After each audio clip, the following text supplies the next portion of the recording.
Hi hello friends. അന്ന് നമ്മൾ പഴുപ്പിക്കാൻ വെച്ച മാങ്ങയിൽ ഇനി ബാക്കിയുള്ള മാങ്ങയാണിത്. ഭയങ്കര ചൂടൊക്കെയല്ലേ, അപ്പം ഞാൻ വിചാരിച്ചു ഈ മാങ്ങ വെച്ചൊരു ജ്യൂസ് അടിക്കാമെന്ന്. മാങ്ങ ജ്യൂസ് അടിക്കാൻ എല്ലാവർക്കും അറിയാമെന്നറിയാം, എന്നാലും ചുമ്മാ ഒരു വീഡിയോ എടുത്തിട്ടെന്നുള്ളൂ. മാങ്ങ തൊലിയൊക്കെ കളഞ്ഞ് നല്ല സുന്ദരി കുട്ടിയാക്കി വെച്ചിട്ടുണ്ട്. ആദ്യം പഴുത്തുടയാത്തൊരു മാങ്ങയുണ്ട്, അപ്പോൾ അതെടുത്തിട്ട് ആദ്യം അത് ചെറിയ ക്യൂബ്സായിട്ട് കട്ട് ചെയ്യാം. ഇതാണ് നമ്മൾ ജ്യൂസിൻ്റെ മുകളിൽ ടോപ്പിംഗ് ആയിട്ട് ഇടാൻ പോണത്. അധികം കനമില്ലാത്ത രീതിയിൽ ചെറിയ ചെറിയ പീസുകളായിട്ട് വേണം, കട്ടി കുറഞ്ഞ പീസുകളായിട്ട് വേണം ഇത് കട്ട് ചെയ്തെടുക്കാനായിട്ട്.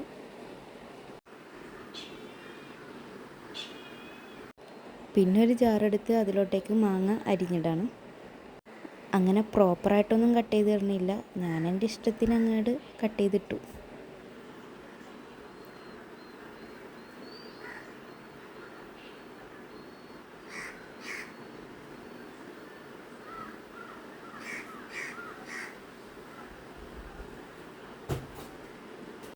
ഇനി കട്ട് ചെയ്തിട്ട മാങ്ങയിലോട്ടേക്ക് നമ്മൾ കാച്ചിയ പാലാണ് ഒഴിക്കണത്. മുമ്പ് ഇവിടെ പശു ഉണ്ടായിരുന്നു, ഇപ്പോൾ തൊട്ടടുത്ത വീട്ടിൽ നിന്നാണ് പാല് വാങ്ങിക്കണത്. അപ്പോൾ ആ പാലാണ്, കാച്ചിയ പാലാണ് ഒഴിച്ചു കൊടുക്കുന്നത്. എന്നിട്ട് ആവശ്യത്തിനുള്ള പഞ്ചസാര ഇട്ട് കൊടുക്കുക. ഞാനിവിടെ 4 സ്പൂൺ പഞ്ചസാര ഇട്ട് കൊടുക്കണം. അത്യാവശ്യം മധുരമുള്ള മാങ്ങയാണ്. അങ്ങനെ മാങ്ങ ജ്യൂസൊക്കെ ആയിട്ടുണ്ട്. അപ്പം നമ്മൾ അതിലോട്ടേക്ക് മാങ്ങയുടെ പൾപ്പ് ഇട്ട് കൊടുക്കുകയാണ്. എന്നിട്ട് ഒന്ന് നല്ലോണം മിക്സ് ചെയ്ത് കൊടുക്കുക.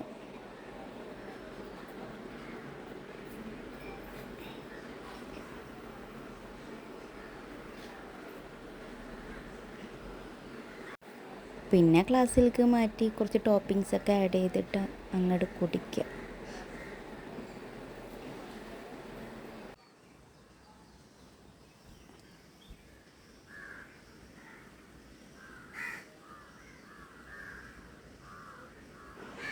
എന്തായാലും വീഡിയോ എടുക്കല്ലേ, എന്നാൽ പിന്നെ തിരിച്ചു മറിച്ചൊക്കെ ഒന്ന് വീഡിയോ എടുത്തേക്കാന്ന് വിചാരിച്ചു.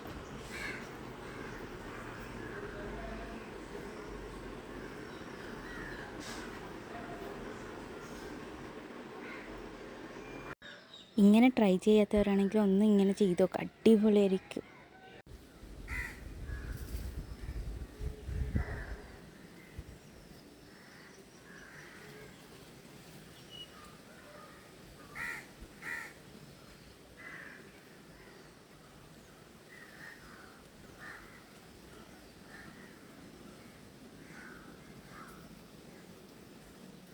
സത്യം പറയാൻ നല്ല ടേസ്റ്റ് ഉണ്ടായിരുന്നു. ഇതൊക്കെ ഈ ചൂടുള്ള സമയത്ത് കുടിക്കുമ്പോൾ കിട്ടുന്നൊരു ആശ്വാസം ഉണ്ടല്ലോ, രക്ഷയില്ല. മാംഗോൻ്റെ പൾപ്പ് ആഡ് ചെയ്ത കാരണം നല്ല ടേസ്റ്റ് ഉണ്ടായിരുന്നു കേട്ടോ.